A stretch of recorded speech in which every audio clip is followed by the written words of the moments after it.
दोस्तों, आज की कहानी है जिस्म की भूखी बुआ भतीजे की बनी हत्यारिन। कहानी अगर पसंद आए तो वीडियो को लाइक और सब्सक्राइब जरूर करना। सुबह करीब 10 बजे प्रेमा का 2.5 साल का बड़ा बेटा रितेश चौहान अपने घर के बाहर खेल रहा था। प्रेमा जब घर से बाहर निकली तो उसे रितेश दिखाई ना दिया।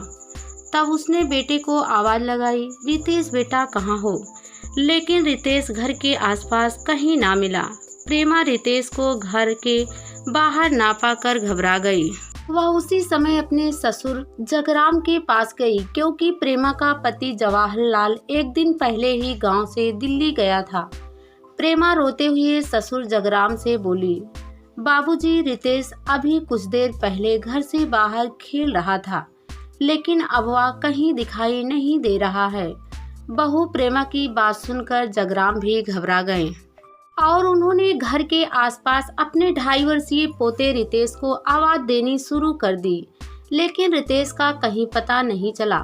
इसके बाद प्रेमा देवी, ससुर जगराम और प्रेमा देवी के 2 देवर सहित परिवार के सभी सदस्य बदहवासी की अवस्था में उसे इधर उधर ढूंढने लगे, लेकिन रितेश कहीं नहीं मिला। परिवार वालों ने उसे आसपास के खेतों, बाग बगीचों में हर जगह ढूंढा, पर उसके बारे में कहीं कोई जानकारी नहीं मिली।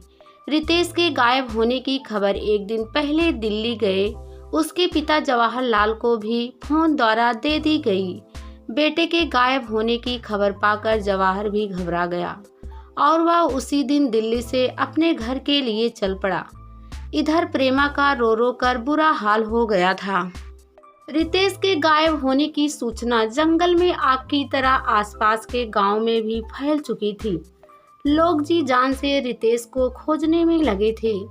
तभी किसी ने रितेश के दादा जगराम को बताया कि चचेरा भाई संदीप चौहान रितेश को साइकिल पर बैठाकर कहीं ले जा रहा था।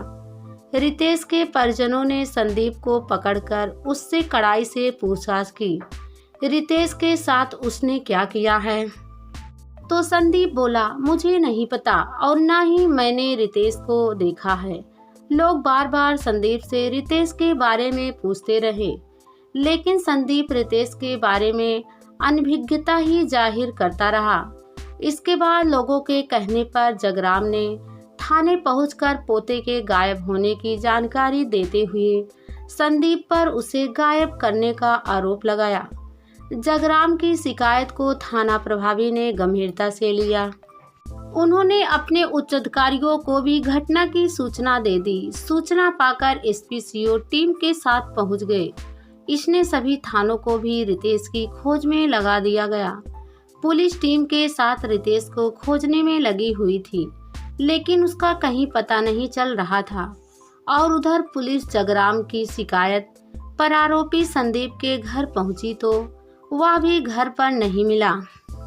अगले दिन सुबह पुलिस ने संदीप को गांव के पास से धर दबोचा। जब पुलिस ने उससे रितेश के बारे में पूछताछ की तो उसने बताया कि वह रितेश को बिस्कुट टॉफी दिलाने ले गया था, जिसके बाद उसने रितेश को उसके घर पर छोड़ दिया था। पुलिस को संदीप के बातचीत के लहजे से कुछ शक हुआ। फिर पुलिस ने उससे सख्ती से पूछताछ शुरू कर दी, जिससे संदीप टूट गया। इसके बाद उसने अपने रिश्ते के भतीजे 2.5 वर्षीय रितेश की हत्या किए जाने की बात कबूल कर ली। उसने बताया कि रितेश की हत्या उसने गांव के ही महिला पार्वती के कहने पर की थी। पार्वती उसकी प्रेमिका है। उसने पुलिस को बताया कि हत्या करने के बाद रितेश की लाश को जंगल में छिपा दी थी। पुलिस ने हत्या आरोपी महिला पार्वती को भी उसके घर से गिरफ्तार कर लिया। उसके घर से पुलिस को रितेश की चप्पलें और वारदात में प्रयुक्त साइकिल भी बरामद हो गई। रितेश की लाश बरामद करने के लिए पुलिस दोनों आरोपियों को जंगल में ले गई। वहां एक गड्ढे से रितेश की लाश बरामद कर ली गई। रितेश की हत्या और उसकी लाश मिलने की जानकारी जैसे ही उसकी मां प्रेमा को मिली तो वह बेसुध होकर गिर पड़ी। उधर बाकी परिजनों का भी रो रो कर बुरा हाल था। रितेश की लाश की बरामदगी के बाद पुलिस ने जरूरी कार्रवाई कर लाश पोस्टमार्टम के लिए भेज दी। संदीप और पार्वती से विस्तार से पूछताछ की गई तो उन्होंने 2.5 वर्षीय रितेश की हत्या की जो कहानी बताई वह इस प्रकार थी। उत्तर प्रदेश के जिला बस्ती थाना क्षेत्र के दरियापुर जंगल टोला की रहने वाली पार्वती देवी का पति अहमदाबाद में रहकर नौकरी करता था। पार्वती कुछ दिनों गांव में रहती तो कुछ दिनों अहमदाबाद में अपने पति के साथ गुजारती थी। शादी के बाद पार्वती 4 बेटियों और 1 बेटे की मां बन चुकी थी। इसके बावजूद भी वह अपने पति से संतुष्ट नहीं थी, इसलिए वह किसी ऐसे साथी की तलाश में थी जो उसकी ख्वाहिशें पूरी कर सके। पार्वती अहमदाबाद से जब अपने गांव आती तो हरी राम का लड़का संदीप चौहान कभी कभार उसके घर आ जाता था। पार्वती जब हष्ट पुष्ट संदीप को देखती तो उसके दिल में चाहत की हिलोर उठ जाती थी। उसे अपने जाल में फंसाने के लिए वह उससे अश्लील मजाक करने लगती। संदीप बच्चा तो था नहीं, इसलिए वह पार्वती के इशारों को समझने लगा था। आखिर एक दिन पार्वती ने मौका पाकर संदीप से अपने दिल की बात कह दी। संदीप, तुम मुझे बहुत अच्छे लगते हो, तुम्हें देखकर मुझे कुछ होने लगता है। पार्वती की तरह से खुला आमंत्रण पाकर संदीप भी खुद पर काबू नहीं रख सका। इसके बाद दोनों ने अपनी हसरतें पूरी की। फिर तो उन्हें जब भी मौका मिलता अपनी हसरतें पूरी कर लेते। इधर जब पार्वती गांव से अपने पति के पास अहमदाबाद चली जाती तो फिर उसे संदीप की याद सताती थी, इसलिए वह फिर से गांव भाग आती थी। कहा जाता है कि इश्क और मुस्क छिपाए नहीं छिपता है। उसी तरह से पार्वती और संदीप के अवैध संबंध की बात धीरे धीरे आस पड़ोस में भी फैलने लगी थी।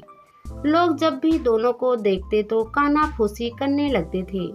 यह बात धीरे धीरे संदीप के घर वालों को भी पता चल चुकी थी, जिसके बाद संदीप के घर वालों ने उसे समझाया भी, लेकिन पार्वती पर कोई असर नहीं पड़ा। रितेश की हत्या के लगभग 2 महीने पहले एक दिन संदीप चौहान के रिश्ते की भाभी प्रेमा की पार्वती के साथ किसी बात को लेकर कहासुनी हो गई। इसी दौरान तू मैं के दौरान प्रेमा ने पार्वती और संदीप के संबंधों को लेकर कटाक्ष कर दिया।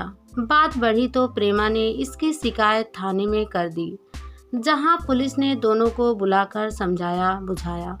पार्वती को प्रेमा द्वारा थाने में बुलाया जाना नागवार लगा। उसे लगा कि उसने कोई गलती नहीं की, उसके बावजूद भी उसे थाने बुलाकर नीचा दिखाया गया। यह बात पार्वती के मन में गांठ कर गई और वह प्रेमा से बदला लेने की फिराक में लग गई। थाने से आने के बाद पार्वती प्रेमा से बदले की फिराक में लगी रही। बदले की आग में झुलस रही पार्वती ने एक छोटी सी वजह से एक खौफनाक फैसला ले लिया था। उसने इसके लिए अपने प्रेमी संदीप चौहान को मोहरा बनाने की चाल चली और संदीप के साथ मिलकर मासूम रितेश की हत्या की खौफनाक साजिश तैयार कर डाली। संदीप चौहान पार्वती के साथ मिलकर पूरी प्लानिंग के साथ इस घटना को अंजाम देना चाहता था। इसके लिए उसने प्रेमा के घर आना जाना शुरू कर दिया और वह रोज रितेश के साथ खेलता और साइकिल पर बैठकर अक्सर उसे टॉफी बिस्कुट दिलाने दुकान तक ले जाता था। जब उसे लगा कि कोई उस पर शक नहीं करेगा तो पार्वती के साथ मिलकर रितेश की हत्या की साजिश को अंजाम तक पहुंचाने का फैसला कर लिया। संदीप ने पुलिस पूछताछ में बताया कि वह हर रोज की तरह सुबह करीब 10 बजे प्रेमा के घर पहुंचा, जहां रितेश को बाहर अकेले खेलते देख मौका पाकर उसे टॉफी और बिस्कुट दिलाने के बहाने साइकिल पर बैठाकर ले गया।